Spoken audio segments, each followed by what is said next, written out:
Assalamualaikum warahmatullahi wabarakatuh. Shalom, Om Swastiastu, Namo Buddhaya. Salam kebajikan. Perkenalkan, nama saya Nikita Amanda Tersa, merupakan peserta pertukaran mahasiswa merdeka dengan NIM 1902089. Kali ini saya akan menjelaskan mengenai faktor pendukung dari investasi. Yang pertama, faktornya adalah natural resources.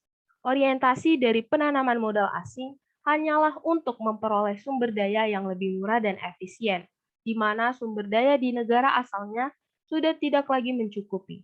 Namun, begitu dapat berorientasi terhadap perdagangan, di mana negara investor berkeinginan mengimpor komoditas yang sudah kehilangan komparatifnya apabila diproduksi di negara asal investor.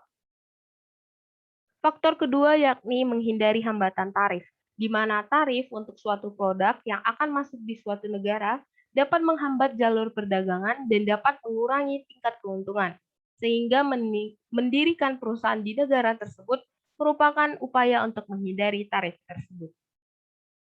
Faktor ketiga yakni domestic market oriented.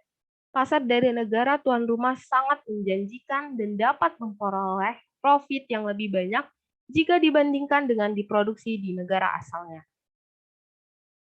Yang keempat, adanya upah pekerja relatif rendah. Kebanyakan upah di negara maju sudah terlalu tinggi bila kita bandingkan dengan kapital dan perkembangan produk baru yang lebih intensif modal dan pengetahuan, sehingga alternatif untuk membuka atau mendirikan usaha industri di negara lain menjadi lebih menguntungkan.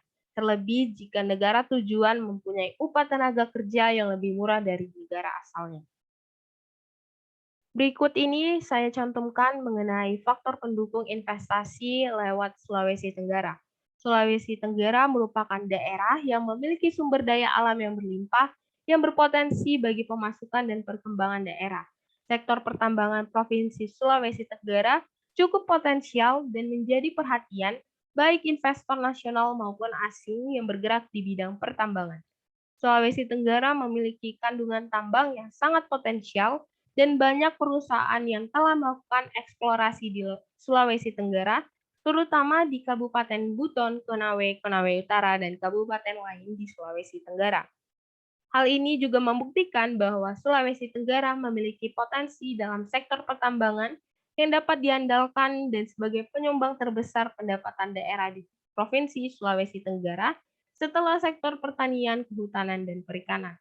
Dari contoh ini dapatlah kita tarik kesimpulan bahwa faktor pendukung di Sulawesi Tenggara yang terutama adalah sumber daya alamnya, yang dapat dikembangkan dan menjadi perhatian baik investor nasional maupun asing. Sekian dari presentasi saya. Apabila teman-teman yang memiliki pertanyaan maupun pendapat dapat disampaikan melalui kolom komentar yang ada di bawah. Saya Nikita Amanda Tersa, pamit undur diri. Terima kasih.